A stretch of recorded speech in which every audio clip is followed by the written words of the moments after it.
peoples of Latin America got together under the inspiring leadership of a great general to rid their continent of the scourge of Spanish colonialism, the truth is more complicated.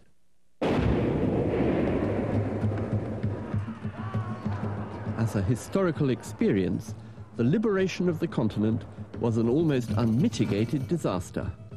It was not just a matter of the oppressed rising up against their oppressors. It was a bitter political struggle involving 20 years of civil war.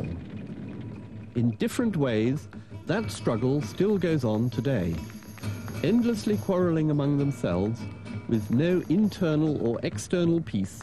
The countries of Latin America freed themselves from Spanish rule.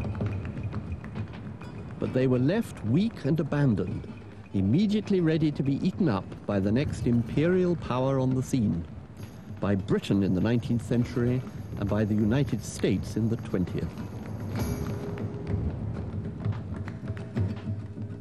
Far from uniting the continent under one banner, as Bolívar had recommended, the wars of independence led to the establishment of small, balkanized countries with weak governments, oppressed peoples, and ill-defined borders. There is, therefore, a tragic dimension to Bolívar's life. At the end, his work lay in ruins. No one wanted to listen to his lectures on unity. He'd failed, and he knew it. Out of this tragedy of collapsed dreams, García Marguez creates a flesh and blood protagonist, not a neutered and romanticized painting. Investigating Bolívar's life, he found that the one-dimensional hero of the official myth began to disappear. Ignoring the years of military glory, he concentrates instead on the time of failure. He depicts a real person with physical ailments, moods of depression, and philosophical contradictions.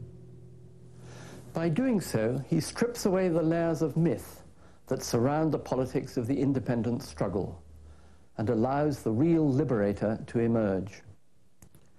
García Marguez reminds us, for example, that although Bolívar was a wealthy landowner, he was also a black. He could not really be characterized as an African or even as a mulatto, but he would certainly have passed as a colored under South Africa's racial legislation. The oldest of his portraits was an anonymous miniature painted in Madrid when he was 16.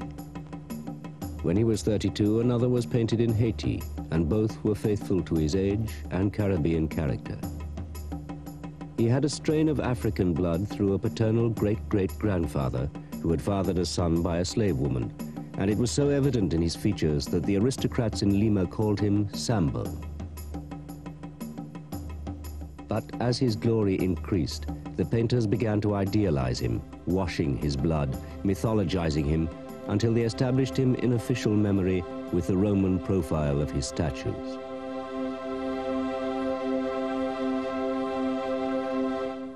Bolívar's black features were obliterated from the historical record, removing a truth about him that the racist successor regimes to the Spanish Empire, anti-Indian and anti-black, were keen to forget.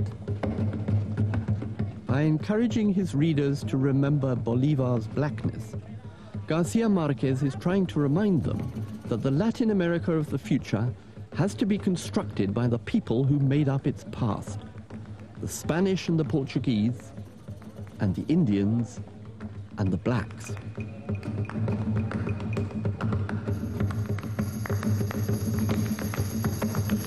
García Marguez gives an unfamiliar and somewhat unflattering picture of Bolívar.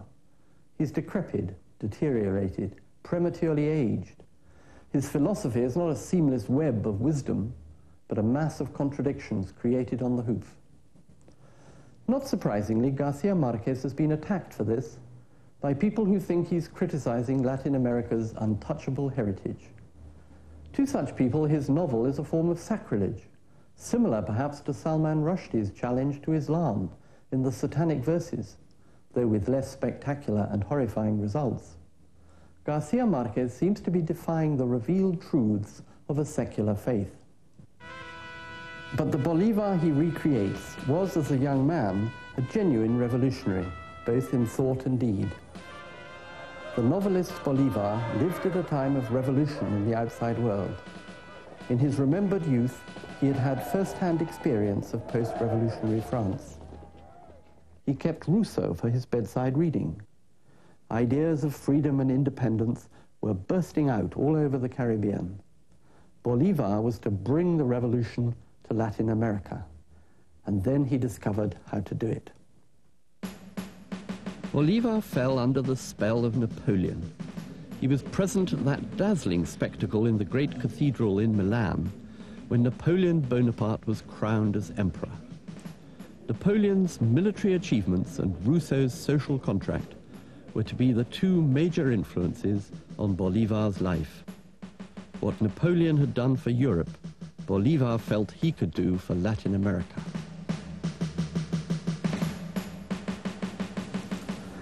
Yet García Marguez is at pains to show that Bolívar was neither a simple Bonapartist nor an uncritical supporter of Rousseau. His Bolívar eventually gets rather tired of Rousseau and emphasizes that, unlike Napoleon, he would never have allowed himself to be crowned as an absolute monarch. He admired Napoleon, but was opposed to dictatorship.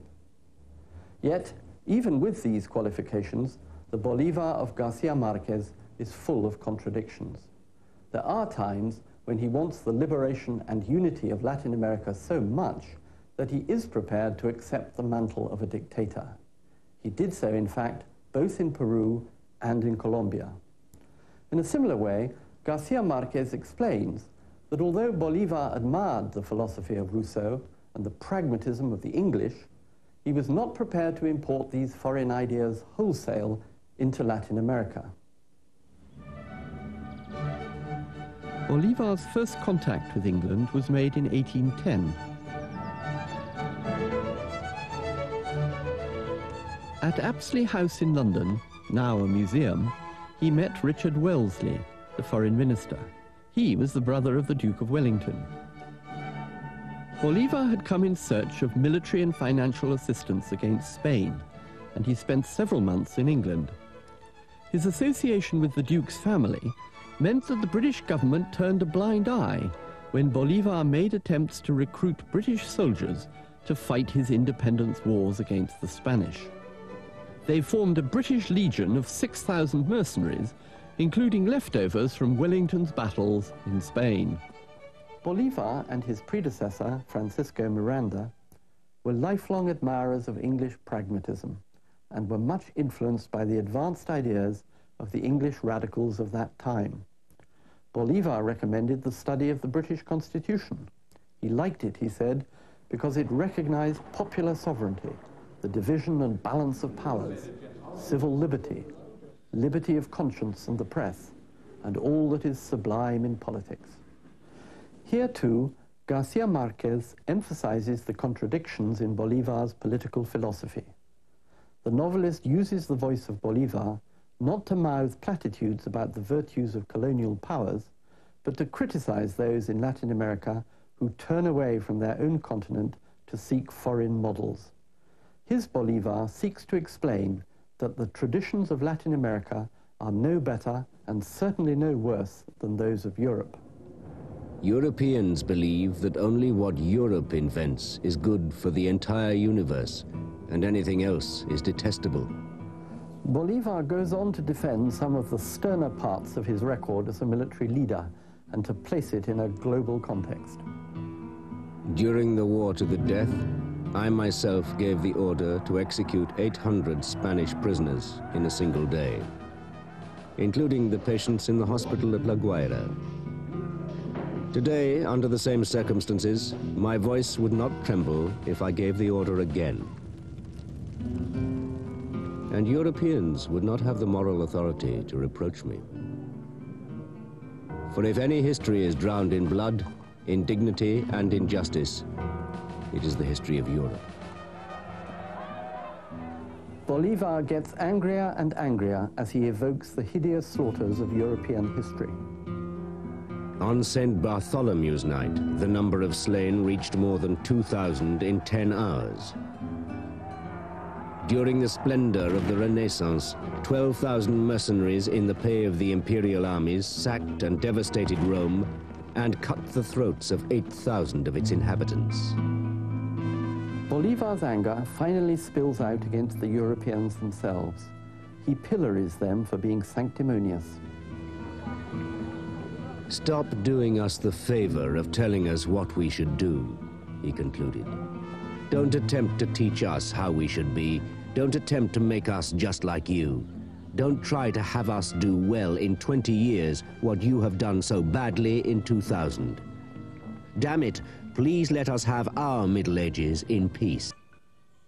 In the final pages of the novel, as Bolívar travels downriver to exile and to death, it seems as though everything he had fought for had turned to dust. He wrote at the end, in a famous phrase, that he had plowed the sea. But García Marguez does not allow him to make such a pessimistic exit. Bolívar recalls the previous journeys that he had made down the Magdalena River. It was the 4th time he had traveled the Magdalena, and he could not escape the impression that he was retracing the steps of his life.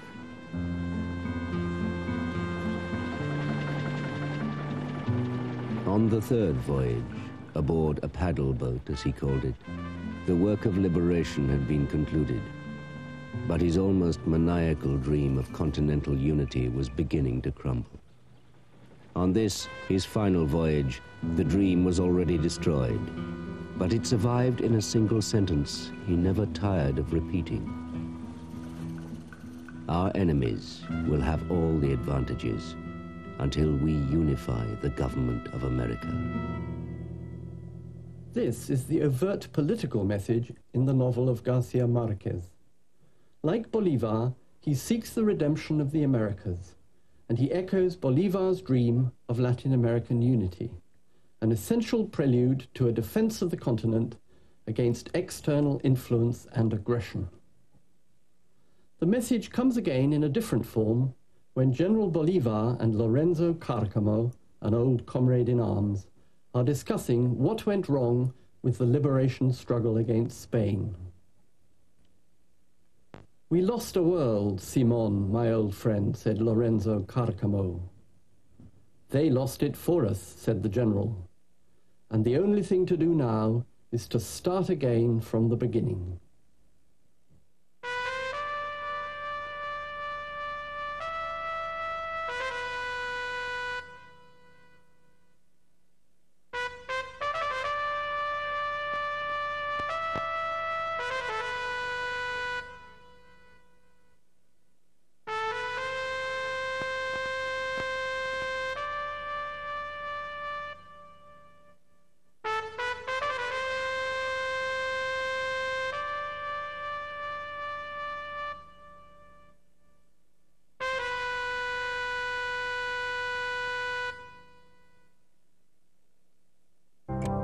La nueva hora de Venezuela es